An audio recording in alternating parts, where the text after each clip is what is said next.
My name is Denise, and I'm from Niagara Mountainside Therapeutic Services.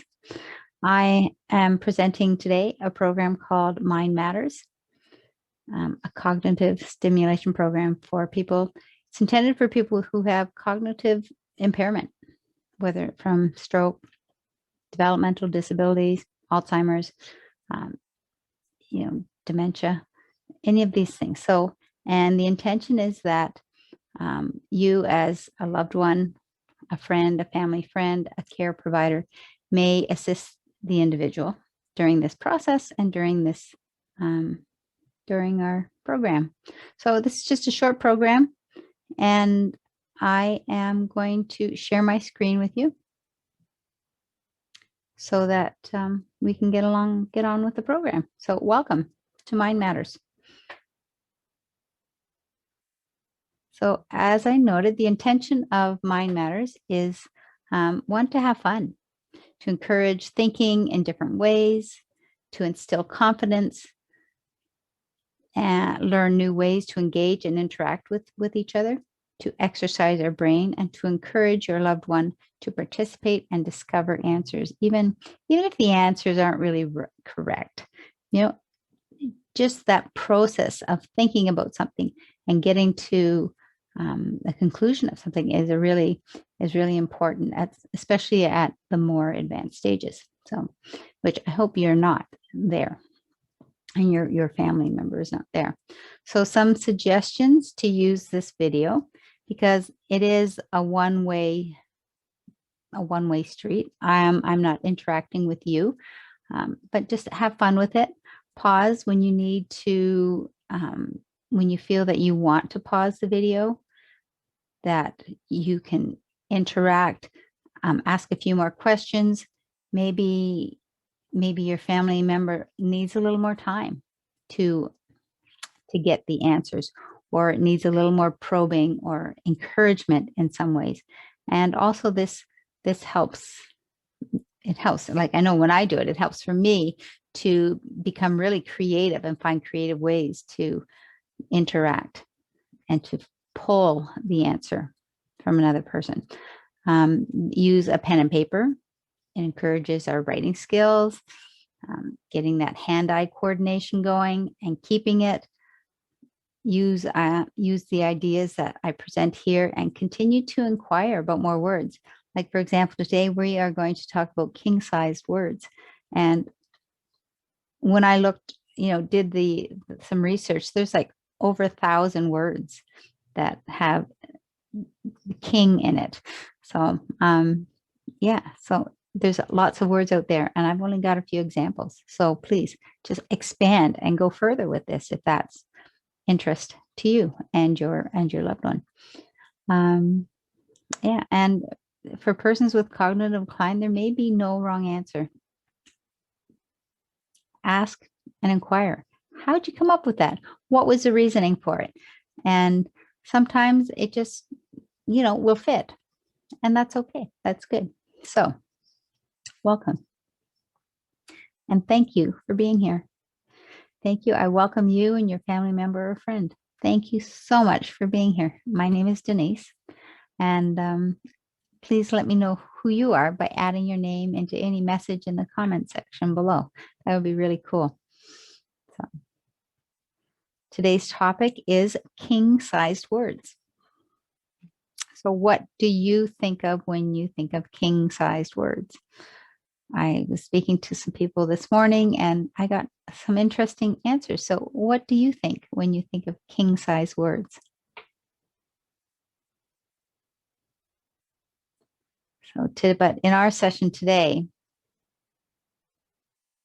so that was an example of that one where we could have paused it.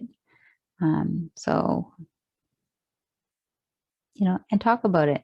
Think about, what are king-size words? Does it mean something big? Does it mean royalty, kings, queens?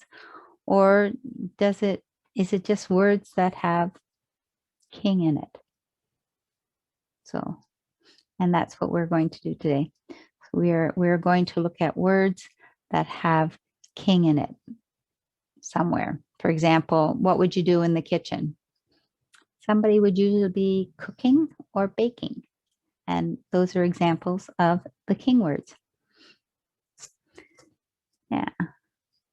So I will be giving a description of some sort of the word that has king in it. And then I would hope that you'll be able to guess the answer. And they're not all that easy. But I hope my suggestions are clear. So take a breath. Feel where you are. Open your mind. Make sure you have a pen and paper with you. Maybe two, in case your pencil breaks. And we'll get started. So this king word is a gray, black, and or white bird that is known to mimic other birds. So I'm just going to sit here with you. So what do you think of somebody, if they're mimicking somebody, they might be doing it not in a really good way. Sometimes we say they are maybe mocking somebody. As well, Alfred Hitchcock wrote a book, and there was also a movie made about this bird. So it's the same bird. This gray, black, and or white bird that's known to mimic another bird or other birds is a mockingbird. So if you guessed or if you knew that it was mockingbird, good for you. And I invite you as well. Pause here. What other kind of birds might come up? Does something else come to your mind when you think of a mockingbird? Do you even know what a mockingbird is? No, the only time I've actually seen mockingbirds when I was out west in the Calgary area. And I saw a lot of mockingbirds out there. I don't see very many here in Southern Ontario. We'll move on. Okay, this next one. Jill and Ben are going on a trip. They are busy their suitcase. So what would they be doing with their suitcase?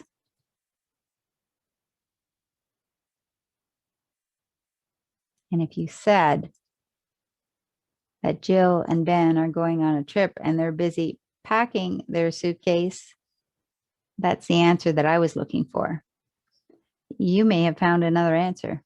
What else could they be doing they could be skipping on their suitcase? No, that word wouldn't work. It has a P-I-N-G. But packing their suitcase totally works. So the word would be packing, where the K-I-N-G is right there. Yeah. On this next one. So this might be a little bit a harder one because I tried this afternoon or this morning. And this is something that I would do to prepare corn on the cob, to put it in the pot and boil it. I don't know. How do you prepare corn on the cob? What kind of things do you do to it? Do you cut the top bottom off? You have to take those leaves off. And what is it? What does it mean? What is it when we take those leaves off the corn on the cob? Just think about it for a minute. And there's actually two answers, which I didn't know about until today. So if you said husking as one word, yeah, totally, that is one word. And another, well, let me see if it'll let me write here. Maybe, yeah, maybe it will, maybe it won't. There. Shucking was the other one. Shucking corn.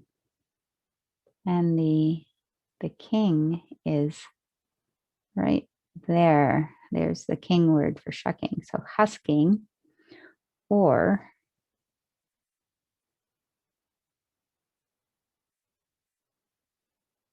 shucking, husking or shucking. The same thing. It's taking those outer layers off the corn on the cob. And then what do you do with it from there? What do you do with your corn on the cob after that? Talk about it. See. I'm moving on to the next one. So I hope you'll join me.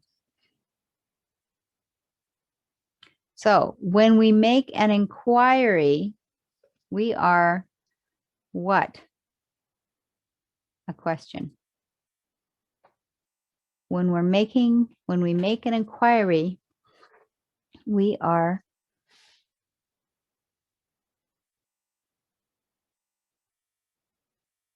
and if you said we're asking a question, then you're right. When we make an inquiry, we're asking a question. And there's the king in asking, A-S-K-I-N-G. There's our king word, king-sized words. That's what we're looking for today. I hope that was an easier one for you to get. And what other kind of questions do you need to ask? I'm asking a question right now. By asking you, what other questions do you need to ask? I'm asking you a question. And maybe you can have that conversation.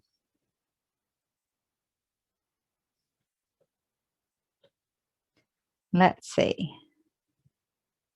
When someone is trying to be funny, we might say they are, or they're not serious. If they're not serious, we might say that they are what?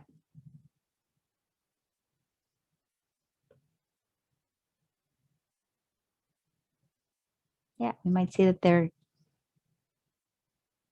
joking. Can you use joking in a sentence? Will you use joking in a sentence? Will you pause here and think of how many sentences or how many ways you can use joking in a sentence? No, I'm not joking.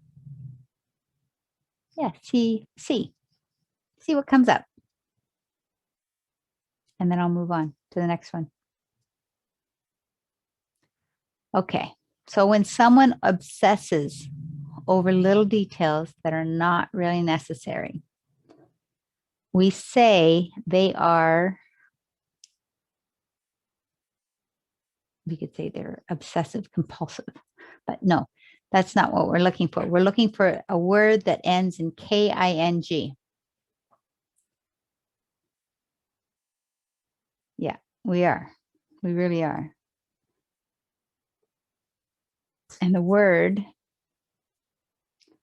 if you haven't paused and figured this out, because this is a hard one too. You know, when you just like, when somebody just picks at little details. You can say picking, and picking is a king word. And that's part of this word. But when you take a little thing and you just like, it's maybe not necessary. We say that somebody is nitpicking. And you see the king word there. The king is there. Yeah, we say someone is nitpicking. So when I was researching this, the word really originates from people actually picking the nits of lice from their hair, which isn't really great, but it was something that was necessary, and it was very time consuming, and they're just so little, and and they had to be really patient. And but so now that when when we do something and somebody picks it apart, or they're very critical of something, we say that they might be nitpicking. They're getting the really details that really don't matter. Let's take a deep breath in and hope that nobody has to nitpick anymore. And we'll move on. So if you played billiards or pool, you would do this to your cue stick. Maybe I should first ask, what is a cue stick? What do you use a cue stick for? What do you use a cue stick for? Do you use it? Yeah. Well, I think you know what you use it for. Use it to hit the balls, with the tip of it. You have to, yeah, you have it on a little thing, and you hit the ball with the cue stick. Yeah. So this would be something that you do to your cue stick so that it doesn't slide off the ball.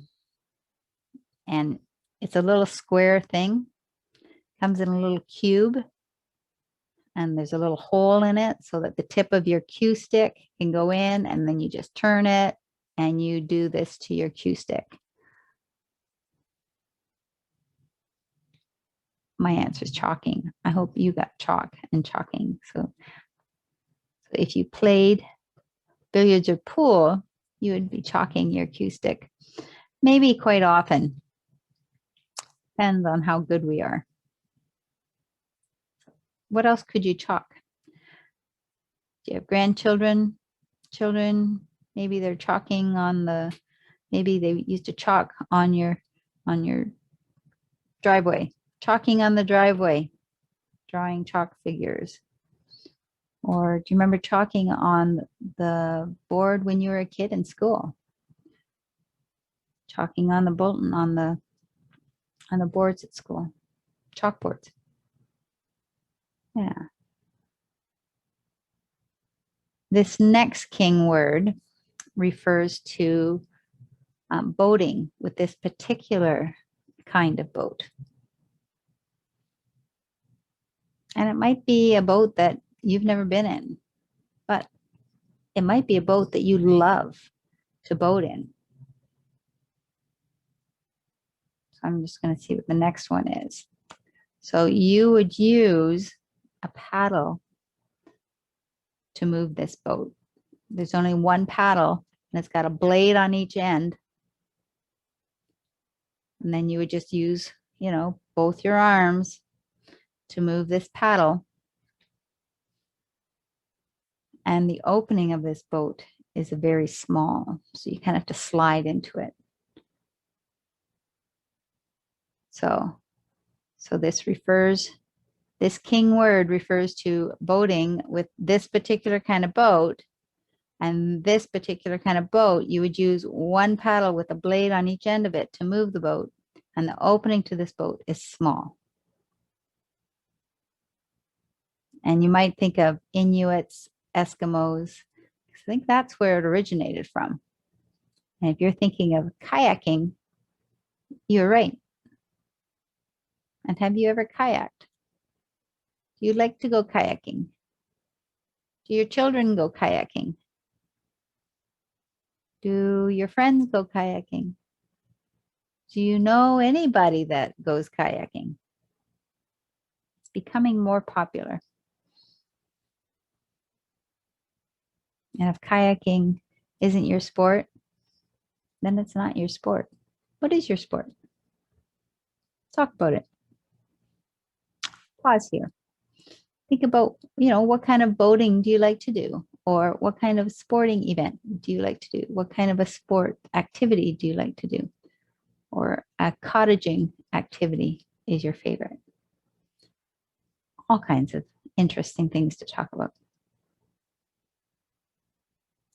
This next one. So when someone crosses the road unlawfully or without regard for the traffic, we say they are doing this.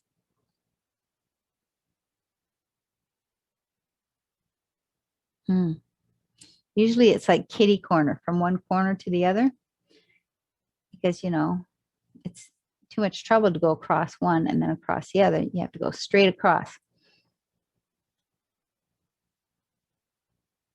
And in Toronto now, last time I was in Toronto, haven't been for a while, but they actually stop all the traffic so people can crisscross in the middle of the street.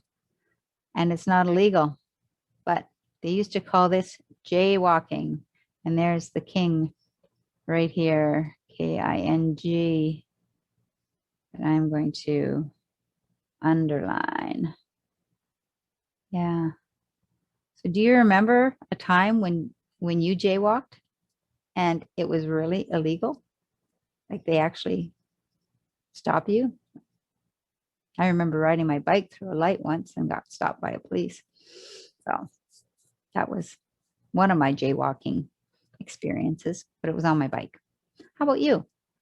What do you remember about jaywalking?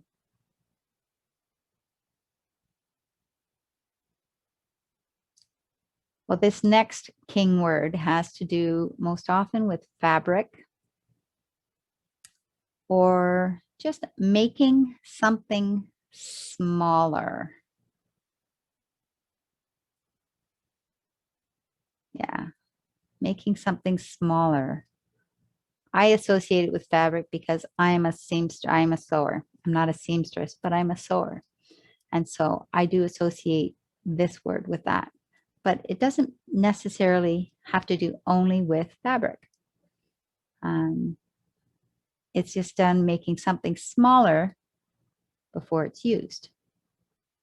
And yes, there is a king word here in the sentence. Did you find it? Do you see it? Which word is it? Did you see making? Yes, making. That is the king word right there. Yes. Good. But this other thing, okay, so this thing that is done when making something smaller before it is used, or you can even just make something smaller, and that's okay too. So the word I have is pre-shrinking. We can just, I'm going to put shrinking in here too, just because shrinking is pre-shrinking is kind of like a, a big word. Shrinking.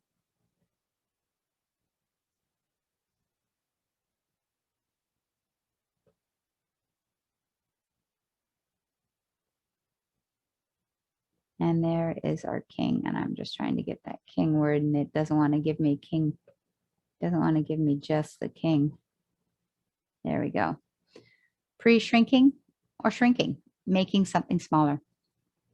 And often with fabric, I would make it smaller because, when I sewed it together, or if you were a seamstress and you sew, you don't want your fabric to shrink after you've sewn it together, because then one, it's not going to fit, and two, it's not going to look very good. So pre-shrinking, or you just don't put it in the dryer. That works too. So this next one, these areas or sections have appeared in Ontario since 1994. It is associated with an unhealthy habit. And the unhealthy habit is a king word as well. And these sections are where people go that don't want to breathe in the remnants of this unhealthy habit. So what do you think it might be? And if you said non-smoking sections, you were right. And if you were thinking smoking, you were right too. Yeah, there's the king word in smoking. Smoking and non-smoking. They're both king words. One is not good for you. One is okay. Non-smoking person is good. It's good for our bodies. It's just my opinion. And yeah, and some of us are really grateful for non-smoking sections. How do you feel about smoking? Talk about it. Talk about your opinion of smoking. And yeah, go from there. The next one. This next king word is a back and forth motion. A back and forth motion. What could that be? What could that be? This back and forth motion.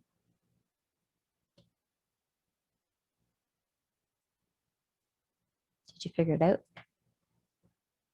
If you said rocking, you are right. Do you think that this motion would bring comfort to somebody? Who do you think it would bring comfort to?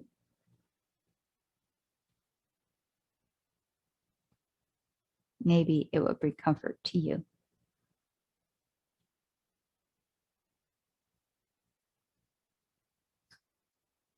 Well, this next king word has two different meanings. And it might be a little bit of a hard word. I'm just going to prep you on it. So that's because I trust you. I know that I trust that you want to be like engaged and you want to not just have the easy things, you want to work for things. So the first word, the first one of these king words is an adjective. So it's a description. It's a description of a cheerful time that is often accompanied by noise. And it's kind of an old term. We don't really hear it very often. That's one description of it. The second description is as a noun. So his boss gave him a for the mistake that he made.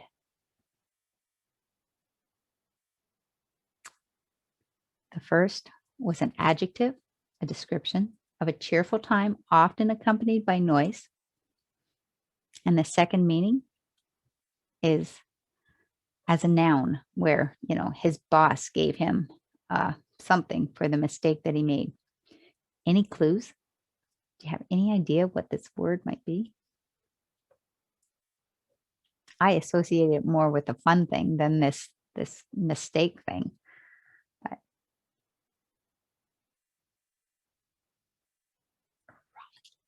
yes, rollicking. Rollicking. It is kind of a word that we don't see or know of. And somehow it just popped up to me when I decided to create this program. And, have you heard of the word? Does it have a meaning for you? Have you ever used it? Have your parents used it? Did you ever hear of it? And what would you prefer? Would you prefer to get a rollicking or have a rollicking good time? I think each of us would like to have that rollicking good time. I hope you're having a little bit, maybe not a rollicking good time, but I hope you're having a little bit of a good time here today. And, I appreciate that you're here. So I got a couple more here. So a country, state, or a territory ruled by a sovereign person of power. So who might a sovereign person of power be? It could be anybody. It could be anything. But if you're thinking a country, state, or territory ruled by a sovereign person of power, and if you're thinking of a kingdom, which could be ruled by a queen and her, king. Or it could even be like your home, right? Could even be your home, your place, your space, could be your kingdom, your yard. Canada is our kingdom. We have the kingdom of God. We have the kingdom, from our queens and our kings and the castles and their space and areas. So, yeah, kingdom.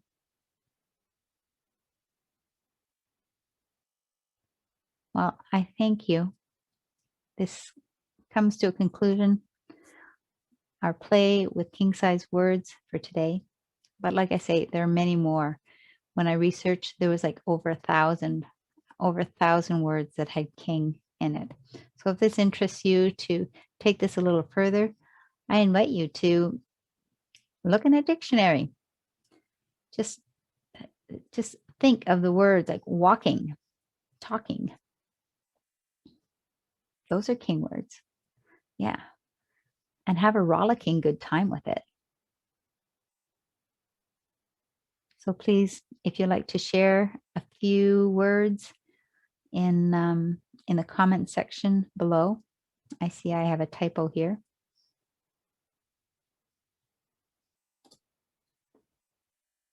if you like. And I hope that you'd visit again. So thank you so very much. Goodbye. I hope you have a wonderful day. My name is Denise. I'm from Niagara Mountainside Therapeutic Services. And this is Mind Matters, a cognitive stimulation program.